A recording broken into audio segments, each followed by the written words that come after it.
Hello doctors, मैं doctor Sanjeev. आज हम डिस्कस करने जा रहे हैं कि जब हम किसी पेशेंट को फिस्टुला में छारसूत लाइगेट कर देते हैं, उसके बाद पोस्ट छारसूत लाइगेशन के बाद पोस्ट केयर कैसे हम करें, उसका मैनेजमेंट कैसे करें। क्योंकि अगर हम यदि किसी पेशेंट को केवल हमने मान लेते हैं, हमारे पास एक पेशेंट आया ग्रेड 1 का आया, हमने यहाँ पे छारसूत लाइगेट कर दिया। एग्जाम्पल में हमने ये हमारा छारसूत था, हमने प्रोबिंग की और यहाँ पे छारसूत लाइगेट कर दिया। ठीक है, ये छारसूत लाइगेट है।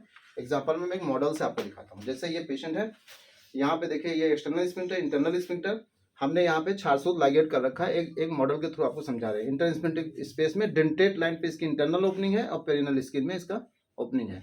अगर हमने छारसूत लाइगेट कर दिया और पेशेंट से अमूमन हम लोग कहते हैं कि भाई 1 हफ्ते बाद हमें दिखा लीजिएगा। तो डियर डॉक्टर्स, जब हम छारसूत लाइगेट कर देते हैं तो एक पिक्चर हम आपको और दिखाते हैं। ये छारसूत लाइगेट कर दिया, यहाँ पे आप पिक्चराइज में फॉर्म में देखिए और पास में डॉक्टर के पास। ये क्या था, हमने छारसूत लाइगेट किया हुआ है। ये फिस्टुला का ट्रैक है, ये इंटरनल स्फिंक्टर, ये एक्सटर्नल स्फिंक्टर हमने लाइगेट कर दिया है। अब क्या होता है, जब पेशेंट सुबह लैट्रिन जाता है तो जब हमारी रेक्टम से लैट्रिन हमारी एनोक्लेनॉल पहुंचती है तो थोड़ा सा मल इस इंटरनल ओपनिंग से उसके फिस्टुला ट्रैक में जाएगा कि नहीं जाएगा। पहला, यानी एक फॉरेन पार्टिकल यहाँ पे है मल। दूसरा फॉरेन पार्टिकल है मल के साथ बहुत सारे ग्राम निगेटिव और ग्राम पॉजिटिव बैक्टीरिया अंदर जाते हैं। ग्राम निगेटिव में जैसे ई कोलाई हो गया, ग्राम पॉजिटिव में जैसे आपका हो गया स्टेप्टोकोकस, स्टेफिलोकोकस, और जितने भी यहाँ पे बैक्टीरिया आपके मलद्वार में मतलब मिलेंगे सब ग्राम उसमें जो होते हैं एनारोबिक होते हैं, यानी अगर उनको ऑक्सीजन ना भी मिले तो भी वो जो है जिंदा रहेंगे। और जहाँ पे बैक्टीरिया एनारोबिक रिएक्शन में रहेगा वहाँ पे पस ज़्यादा बनेगा, वहाँ पे स्मेल बहुत ज़्यादा आएगी, इसीलिए मलद्वार के पस में थोड़ा स्मेल बहुत होती है। तो यानी 2 चीज़ हो गई, एक तो मल, उसके साथ यहाँ पे बैक्टीरिया मिल गए। ठीक है, अब जहाँ पे बैक्टीरिया होगा, अगर हमारा इम्यून सिस्टम एक्टिव है वहाँ पे पस का फॉर्मेशन होगा। क्योंकि पस क्या है, पस जो है वो वहाँ के जो डेड टिश्यूज हैं, जो बैक्टीरिया है और जो वहाँ पे WBCs हैं, उनका कलेक्शन ही पस होता है।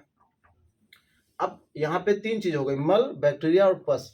और चूंकि जो फिस्टुला का ट्रैक होता है उसकी जो इनर लाइनिंग होती है वो अनहेल्दी ग्रेनुलेशन टिश्यूज से क्या होती है, लाइंड होती है।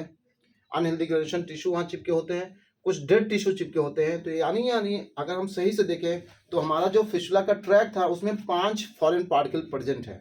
एक तो यहाँ पे मल, पस, बैक्टीरिया, अनहेल्दी टिश्यू और डेड टिश्यू।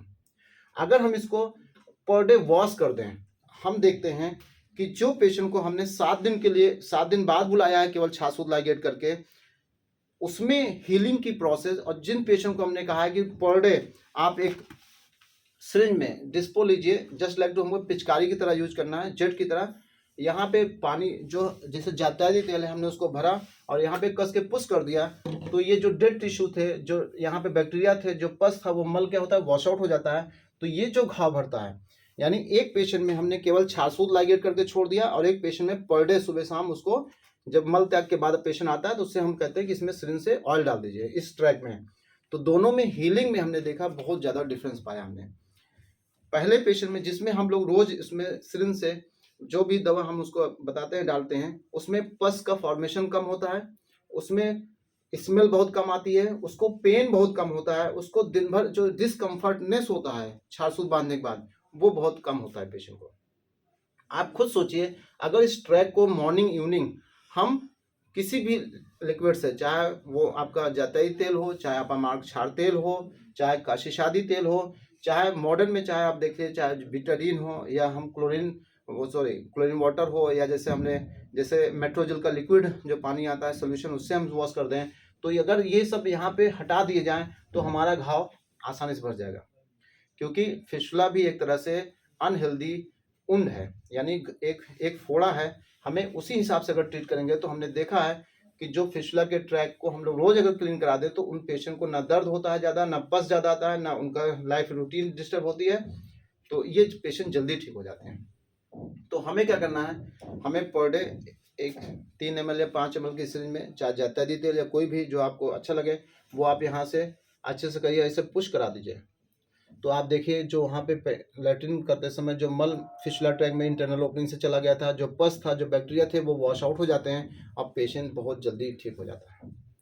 ये हम लोग क्लिनिकली ऐसा करते हैं तो पेशेंट को ज़्यादा आराम मिलता है। इसके साथ साथ अगर हमें फिस्टुला को जल्दी ठीक करना है तो कोशिश ये करें कि पेशेंट पर डे 4 से 5 किलोमीटर ज़्यादा से ज़्यादा पैदल चले, क्योंकि जितना पेशेंट पैदल चलेगा, जितना ज़्यादा मूव करेगा, जो भी यहाँ पे छारसूत की वजह से जो यहाँ पे अनहेल्दी टिश्यूज यहाँ पे वॉश आउट हो रहे थे, जो डेड टिश्यू यहाँ से हमने जो डेब्रीज थी, जो यहाँ पे डेब्रीज थी वो वॉश आउट होती रहेंगी, ड्रेन बना रहेगा, पेशेंट जल्दी ठीक हो जाता है।